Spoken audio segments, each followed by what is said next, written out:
Hello everybody, welcome to day 4 of our huge Our Mixed Media Moods Moodiversary.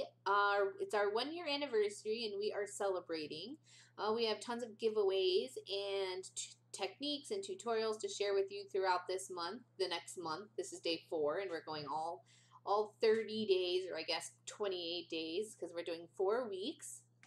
And I am working on an adventure of minis. So if you haven't seen my first 3 videos, I am working on a bunch of little mini pieces. At the beginning of the video there, you saw I have a bunch of like different substrates kind of bulldog clipped together, and then each day I just pull out a different one and I work on it, inspired by our mood board, which you saw at the beginning. Also at the beginning of the video. So Jen and I have been doing this for a year and we love sharing with you guys, and so we are here to celebrate big time. And this is the 4th video now in my series. I hope to have all 28. I'm aiming really hard for that. So I decided today that I wanted to alter this envelope. It already has that kind of like a cool coral color on the closure, and I actually started, when Jen and I decided to do this, I did some jelly printing specifically in the colors that we have chosen for our mood board.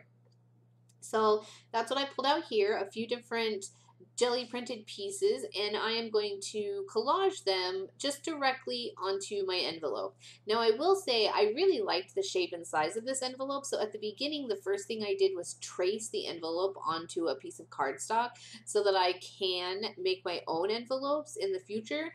I just didn't do that for this one. I had this envelope laying around and it was perfect, so I'm altering it, but I did copy the template. I turned it into a template, so that's cool. I'll be able to make more of those in the future. When I jelly print, and I've been working behind the scenes on a jelly printing class, and there are lots of jelly printing classes out there. I've taken lots of them. I thought it would be fun to sort of offer my style of jelly printing and the techniques that I use when I jelly print, because I like a lot of white space and I like my jelly prints to be a bit more abstract. I'm not always really going for a specific pattern, so that's kind of what you see here, the more abstract color variations.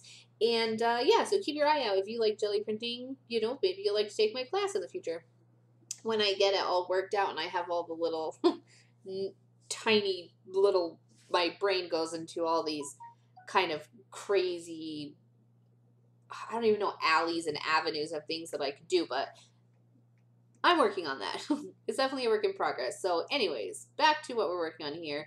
I started with some jelly prints. I cut them up and I adhered them down to my envelope, and then I didn't want to lose all the words that the envelope had, so I didn't cover up the entire envelope, but I did get out those 2 colors of paint. It's the, gosh, I don't want to say the wrong name. I should know these. I know that the yellow one is Pollen. Oh, and then the pink one is Melon. So we're using Melon and Pollen on this project. And I just sort of extended those colors of paint out on the envelope where I didn't glue down a jelly print so that it was a bit more cohesive. And I used the back of my paintbrush and I did some little dots. I do keep closing the envelope to kind of see how things are laying out together. So I like to check on that kind of stuff to know if I need a little more darkness here, a little more lightness here, or some more white space or anything like that.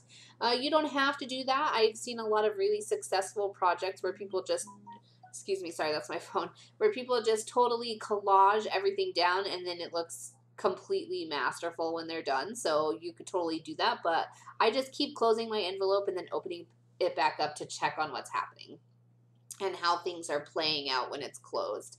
I am now using, have been using this piece of tissue paper, tissue wrap from Tim Holtz. It's the Postale, actually I don't even know how you say that, Postal with an E at the end.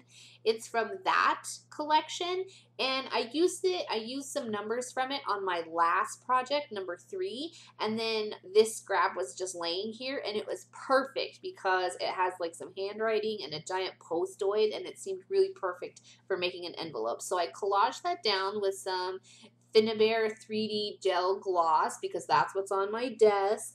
If I were collaging, I would probably usually just reach for some golden medium, gel medium, but it's downstairs in my in my classroom space right now, so sorry about that. Okay, what I'm doing now, and you're going to laugh so hard, is I'm trying to find the center of this circle. This is one of my new stamps that I designed for Viva Las Vegas stamps.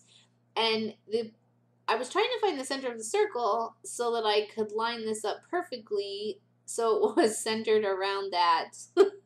God, it's so bad. So it was centered around the closure. Look at how off it got. And I tried so hard. I marked it. I poked a hole. I don't know what my deal was with that, but this is another of the new stamps that I designed for Viva Las Vegas stamps. And I specifically got this one out because it's big, bold, black crosses. But I wanted you to see how cool it stamps in addition to that last video, number 3, where I used it to make a mark in some modeling paste. So it's really cool. It's a great stamp and it has a lot of versatility to it, and I do love it. And when I stamp in Archival ink by Ranger in the black soot color. I love the blackness that it has. Then I'm doing some Stabilo work. My Stabilo Marks All in black. I scribbled around in some areas. I did some handwriting to kind of mimic that stamp around the postoid. And then I used a semi-damp paintbrush to activate it. It's not incredibly wet because I don't want the Stabilo, I don't want the whole Stabilo to be activated. I want some of the sort of gritty pencil marks to show through too. So my paintbrush is just slightly damp, not sopping wet. And I'm heating, you guys, I'm heating between my layers. And then I thought I would get out my sewing machine. So I did a giant stitch only along the center line because I'm going to fold in those flaps and glue them down. So just across the center line, and it looks really cool when it's all bundled up and done. I did decide that I needed to come back in with a little more white space. It seemed like some of it kind of got lost. And then also the great equalizer. I like to say, when I come up with a saying, I like to keep it. Another one of them is, we're not painting the Mona Lisa. I'm not saying, that we shouldn't work for greatness or try to achieve beauty like the Mona Lisa. But a lot of times we're art journaling and we're just testing the waters and trying out new things. So, and Gesso, the great equalizer, it really is. I feel like it just always helps sort of like, and sometimes it tones things down, but in this case, it just really brightened it up and kind of drew everything together and made a nice cohesive piece. I like cohesive.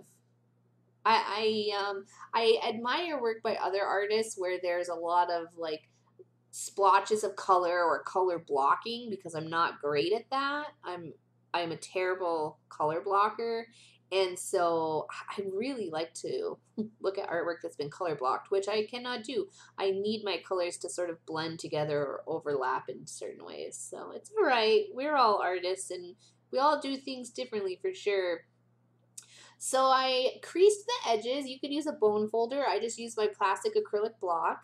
I creased the edges so that my envelope would close really nicely now that it's got all these layers on it. And then I realized that I sort of missed grunging up that front panel. I had put a little bit around the closure, but the rest of it, the paint in that area was looking kind of pristine and pretty, which is great, but the whole rest of the envelope had a tiny bit of grunginess to it. So it's really easy to fix. I just ran my Stabilo around it again and applied some water, activated it with some water. And it's looking pretty fancy and I'm loving it, I'm not going to lie. So I'm going to stop here. Now I did think about going in with a Sharpie a little bit and doing some other mark making, but I love the way it looks right now. So I'm just going to apply some UHU here, some adhesive, and I'm going to hold my envelope edges in place with some bulldog clips, and I'll let that dry, and that's it. Then we have a finished piece. So thank you so much for joining me. I always love having you. Leave some comments below. Check out the close-up videos, or the close-up shots. Pop on over and see what my partner in crime, Jen, is up to, you guys. I'm always putting links to her YouTube channel below because we're both doing so many videos right now. It's hard to link to a direct video, but pop on over, see what she's doing. Mixed Media Jen Ingle, she's friggin' fabulous.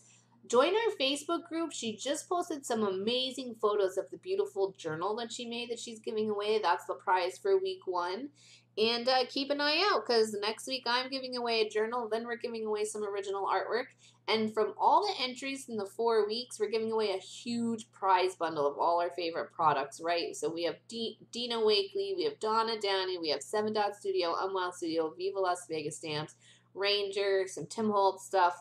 All of our favorites are in there, okay? My favorite Blick Gesso, we have Stabilo, UHU, Sharpie. It's all in there. We love you guys. Thank you so much for joining us. Please feel free to subscribe, and here's a link to one of my other Our Mixed Media Mood videos. And thank you. Thank you so much for being here. Let me know if you have any questions, and I'll see you next time. Bye.